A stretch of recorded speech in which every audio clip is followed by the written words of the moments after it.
And we're back. The dust has settled on the first weekend of the new season of the Premiership season.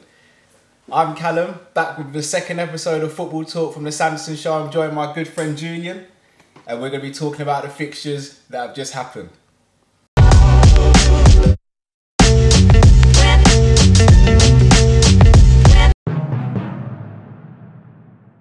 So, we start with the Friday night game, Manchester United versus Leicester City. As many of us predicted, it wasn't a pretty affair.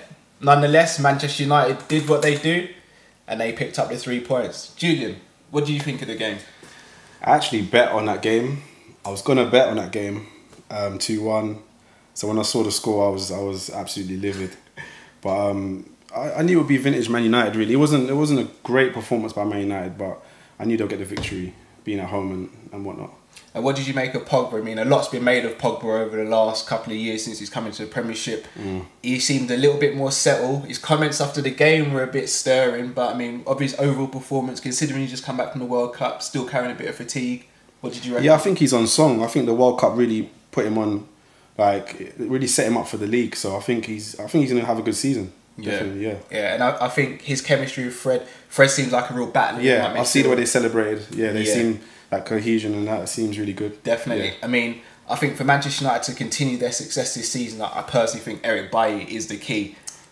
He's solid in defence. He really is a rock. I mean, David De Gea is obviously a special goalkeeper, but Eric Bailly bailed them out of trouble so many times in that game. He's a top defender. I mean, I mean, everyone can see it. He's just and he's not even 25 yet, I don't think. So he's got a bright future ahead of him. Totally, yeah. So, I mean, what did you think of Leicester's performance? I mean, it's one of the first times the teams come to Old Trafford and completely dominated possession, and you wouldn't see that under Fergie. What did you make of it? I can't really make anything of Leicester. They've made have they done any signings? They made a few signings. Obviously, they've got the people say B-Tech Maras that they bought. So I'm gonna have to keep a close eye on them because they're a bit wavering for me. I'm not too sure what season they'll have. Yeah, it's going to be a tough one. I mean, Vardy didn't start, and Nacho started this game, and I mean, and Nacho doesn't have that same sppark that Vardy has. He's not got that hunger to battle the defenders. Yeah. But I mean, Damari Gray for me had a good game, and they kept the ball really well. It's just when they got to the final third, there just seemed to be no cutting edge, and I mean, that's where they mix. Yeah, that's the thing. These teams, they will have a lot of possession, but it's just they lack that quality in the final third to really go over the line and get the results. So for Leicester, they're gonna probably have to put in major work to grind out those results, really, to get them a bit further up the table. Well, it'll be an interesting season. I mean, but as we all say, it's a results business. Manchester United did what they had to do. Mourinho must be happy. Well, I mean, Luke Shaw scored as well, so we'll give it a couple of weeks until he's back on Luke Shaw's case. But I mean, Pogba's comments were really interesting after the game, saying that he plays for the fans and he plays for the club and for his friends and family, but never once mentioned the manager. Is there more to it? I don't know. Let us know in the comments section below. What do you think? Is Pogba going to stay there beyond this season? Is he going to be there beyond January? You let us know in the comments below. So now we'll move on to the next game. The afternoon kickoff on Saturday, which was between Newcastle United and Tottenham Hotspur. Arguably the two teams that had the worst transfer windows. I mean, we start here and it again finished 2-1. It wasn't a lively game. Newcastle had their chances. Tottenham had their chances.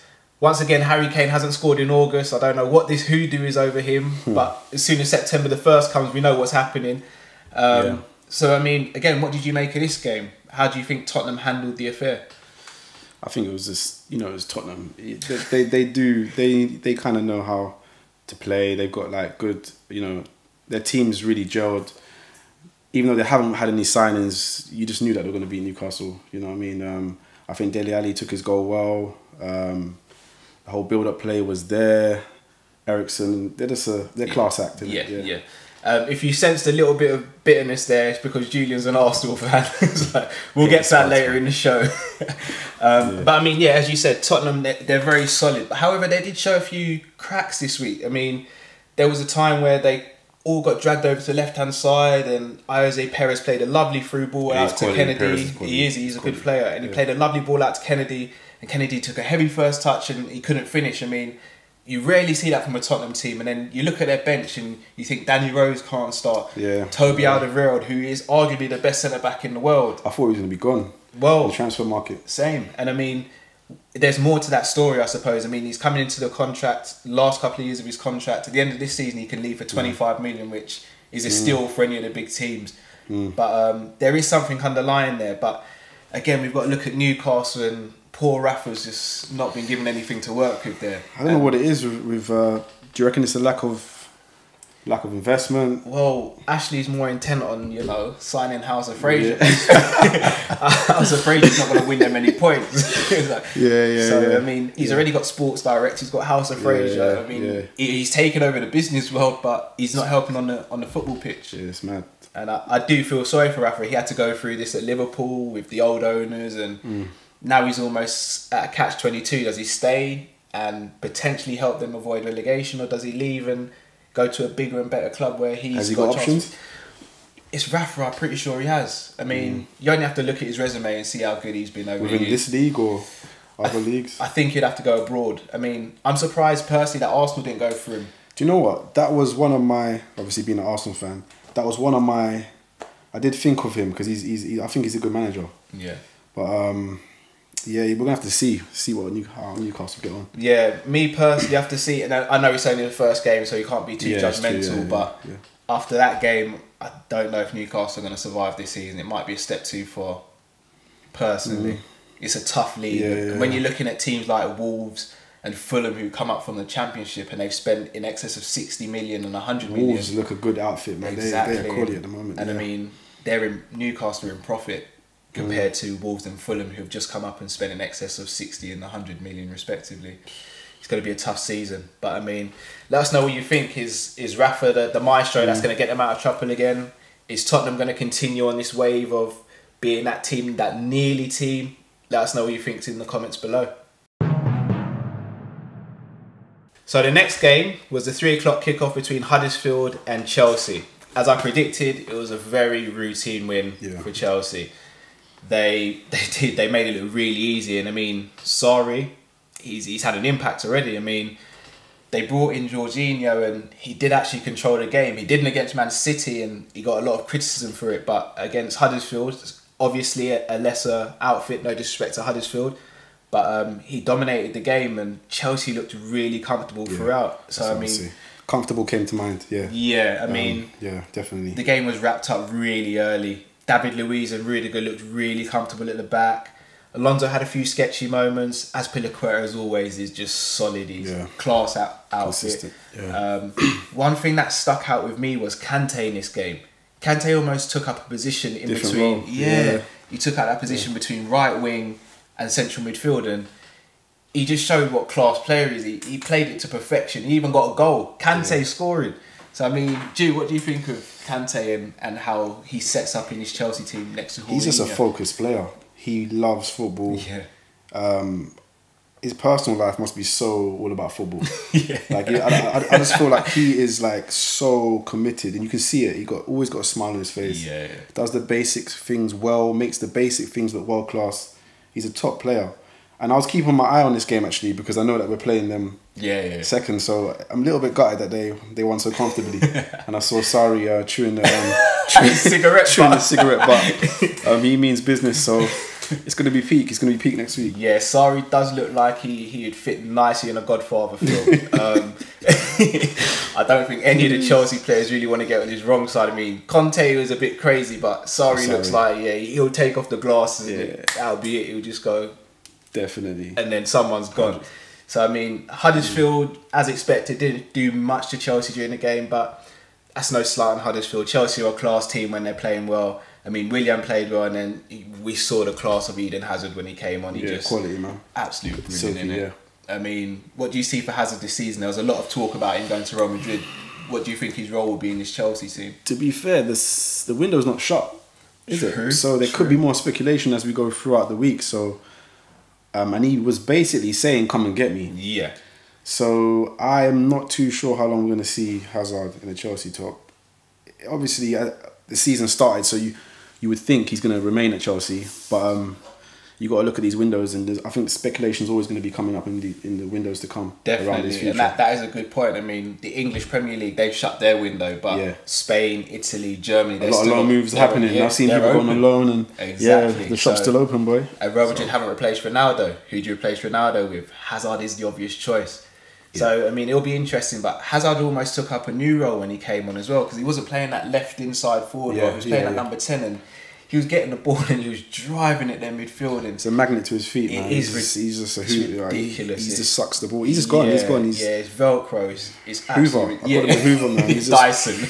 Literally Dyson. He's just look what happened to what's his name? Coquelin. Paul Coquelin. Made him do the Coquelin's still handstands, spinning. Man. Yeah, he's still ridiculous. spinning. 360. But yeah, I mean, I still don't know if Chelsea are going to break the top 4, but they definitely look better than they did against Man City. But I think next week will be a good test for us to see just how far Sarri and Chelsea have come with the new approach. So if any Chelsea fans out there, let us know what you think, and leave a comment in the section below. So now we move to Sunday. What was the first game of the Sunday? That's right. It was the Mighty Reds. Makes me Klopp's sick. Army. Makes me sick. Klopp's Army. What's that? Red. Liverpool. And I did say before the game we'd win, but I didn't think it'd be as comfortable as that. He was lying. I played a bit of mind games. I couldn't come out here and say, we're going to turn them over and we only get a 1 or 2-0 win. But false humility. But let's be honest, the boys turned it on, didn't they? Goodness me. Oh, the cop was singing. Klopp was laughing. I know he's bitter, but let's be honest, it's a beautiful feeling, isn't it? So, all right, I'll stop being biased. Liverpool 4, West Ham 0. It was a quick start from the Reds, but we didn't get that goal within the first 10 minutes. And usually when we don't, things can go a bit shaky. However, up stepped the main man, the Egyptian king. I didn't want to hear this. the best afro in the game, Mohamed Salah. Mohamed Salah. So, Julian, what did you make of the game? Why have I got a bitter taste in my mouth? This makes me sick. To be fair, I had it down as a 3-0, and you guys pretty much, you guys. I personally would have you down as probably going to be the only team to push Man City this season. Personally, I actually have you down to win the league. As much as it hurts me. Speaking to the mic, too. He said he has us down to win the league just in case. He's a bit salty over here. Trust me, it pains to be so honest, but you guys your team is solid throughout, from the front to the middle.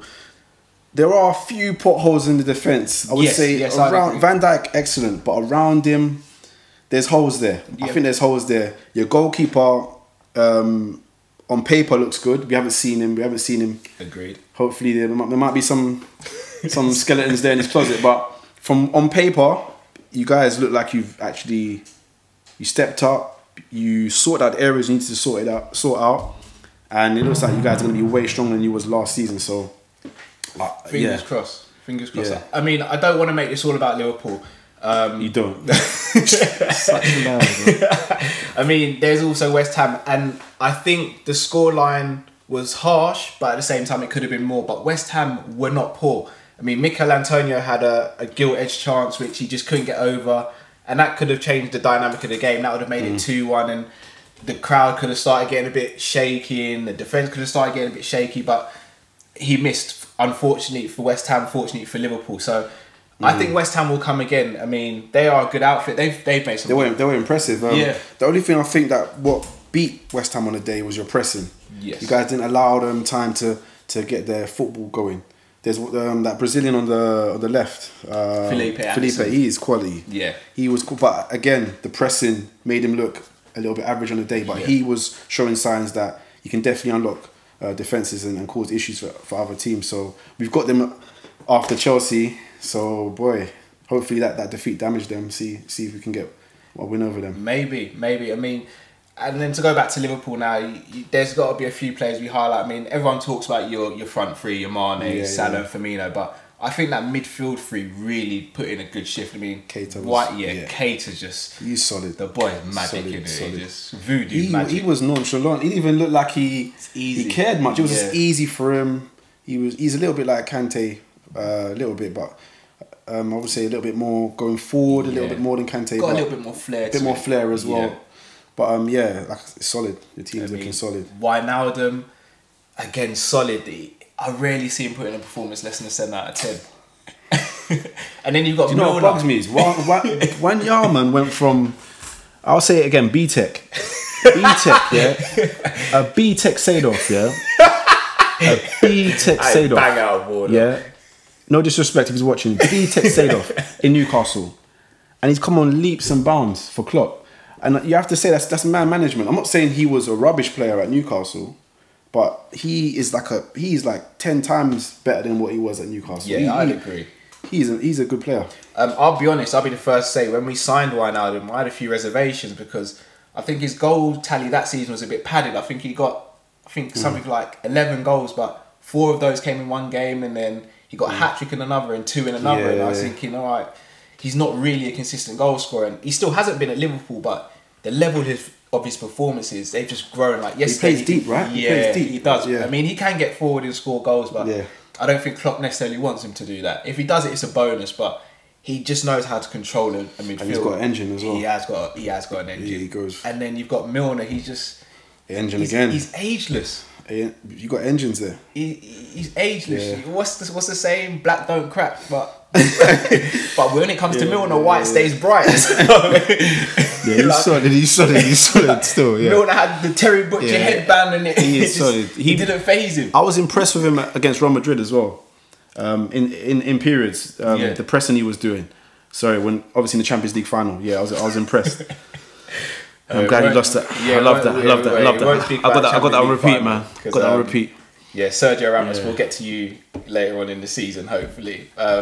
But yeah, a solid 4-0 win for Liverpool, 3 points on the board. Top of the league. Yes, I know it's just one game before you kill me in the comments, but hopefully, for me anyway, it continues. And we'll see where it goes. Up the Reds. Now we're on to the main event of the weekend.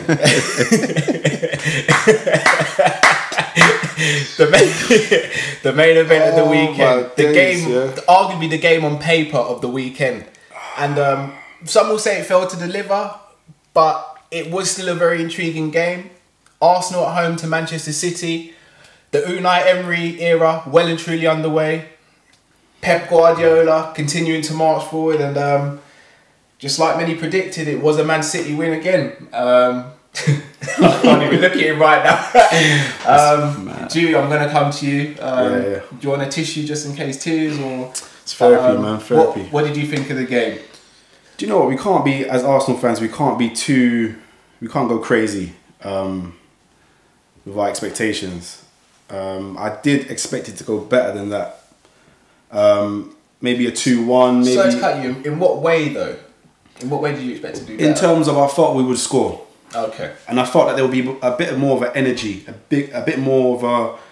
It looked like the guys were tired, to be honest. In certain players looked tired, but I was impressed with certain players. But also the formation for me was all wrong. That formation was just so he lined up as what? As a 4-3-3, didn't he? Yeah. So you had Ozil, Mkhitaryan on the wing, and Ozil on the wing is shocking. Yeah, Ozil in the number 10 role, amazing, because everything should go through him personally. I know you guys, you don't really rate him, but for me, Ozil in that middle position, and he can dictate. That's where he works. Put him on the wing, it's a wrap. Shall I tell you what it is with Arsenal and Ozil and Mkhitaryan and these players?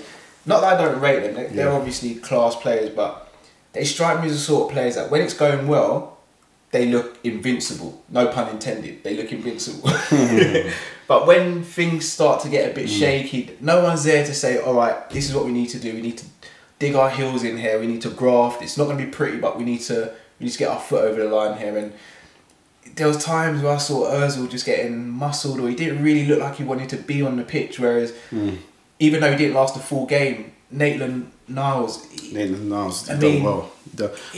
Effort-wise, he was getting exposed, but But that's not how he approached the game. I was happy with And how he approached the game. There was even a period where he got the ball and just drove out from the back, and it's like, if he can do that, why can't an Ozil do that? Why can't we? Do you know what? It's because Wenger hasn't had his influence on maintenance. That's what it is. I'm telling you, the ones he's tampered with, I think they're gone. They need to have therapy, or they need to be... wipe the hard drive. They need to wipe the hard drive, I'm telling you. Because when you saw the introduction of other players that haven't played under Wenger, you saw the difference. And unfortunately, there was only a handful of them. So they couldn't make a major difference in the game. Like Guendouzi, I know a lot of people... Some people are saying he was amazing. Some people are saying, don't overhype him. But for me, for him to have 72 touches of the ball in a game of that nature... And he's a kid as well. And he's playing in League 2 French League. He did very well. He did very well. When I saw his name on the team sheet, I did fear. I did. I'm telling you, he wants the ball. He wants the ball by any means possible in any area he wants the ball. And that's a great trait to have as a footballer, especially being that young as well. Exactly. So the future's very bright. The future's bright. Like I said, we can't go crazy because we still got the Wenger residue there, right? So once that's been cleared up, you're gonna see Emery. You're gonna see the Emery print. All right, so let's talk about some of these players. I mean, I'm gonna try and do it without laughing, so I'm gonna keep a straight face. Yeah. Petr Cech. He was woeful. Was he though? Because he made a few goals, saves that kept you in the game. And I like Petr Cech. I do like Petr Cech. The pass back. He nearly scored a goal. Yeah. What's happening? Do you know what? There's some. I thought his head guard might have blurred his vision. But I'm telling when I saw that, like, there's something going on with there's like a hesitancy at the back. You can't play ball with Cech and Mustafi. Mustafi doesn't want the ball. Cech doesn't want the ball. Yeah, none of them want the ball, so they're passing back to. They don't want the ball. Yeah, I've always said Mustafi is the German Skirtle. I stick by that. Do you know what? I think Skirtle's better than Mustafi. It's a rock and a hard place, isn't it? You guys are harsh on, I think, Skirtle. But no, we're not harsh enough. But at least he put goals. At least he scored. Well, against you lot anyway. And City as well. Socrates for me was okay. I think for me Socrates was solid. He done what he had to do. For me Socrates was fine. People are saying he can't fit in the Prem, but I think give him time. Give him time. I mean, is there any timeline on when Koscielny's back? Is it a month or two, or is he's out for a bit? Is he still out for a bit? I know obviously he did his Achilles not too long before the World Cup. I think Socrates and Koscielny could work well. If Koscielny is able to maintain some of his pace after it's a horrific injury, you know what? In defence of Mustafi, I feel like maybe Leno might make Mustafi play better because Leno wants the ball to feet and he can play out from the back. Yeah, he can. Cech's a great keeper, but he doesn't like the ball at his feet in tight areas. So maybe just a change of personnel might bring. Because I think Mustafi he's not bad. I think he can do a job. I think Mustafi would be a great backup. Backup. Yeah, that's where I see it. But I don't know. I mean, again, without harping on too much about Arsenal, Man City put in a brilliant performance in the first half. Sterling, the boy was brilliant. Put in a really good shift, and I mean, it's onwards and upwards for Man City, and they're going to hit 100 points again this season. Are Liverpool going to be able to stop them? Is anyone else going to be able to stop them? Who knows? Only time will tell. But who's the next game? What's the next game? Man City's next game. I'm not actually too sure. Okay. I'm not too sure, but they will be at home. They're very formidable at Etihad. Yeah. De Bruyne looked like he was coming back into it again, so it's going to be interesting. But guys, we're going to wrap it up from here. Julian might beat me up after the cameras are switched on because of what I've said about Arsenal. But thank you again for tuning in. As always, please like, comment and subscribe. And have a great day.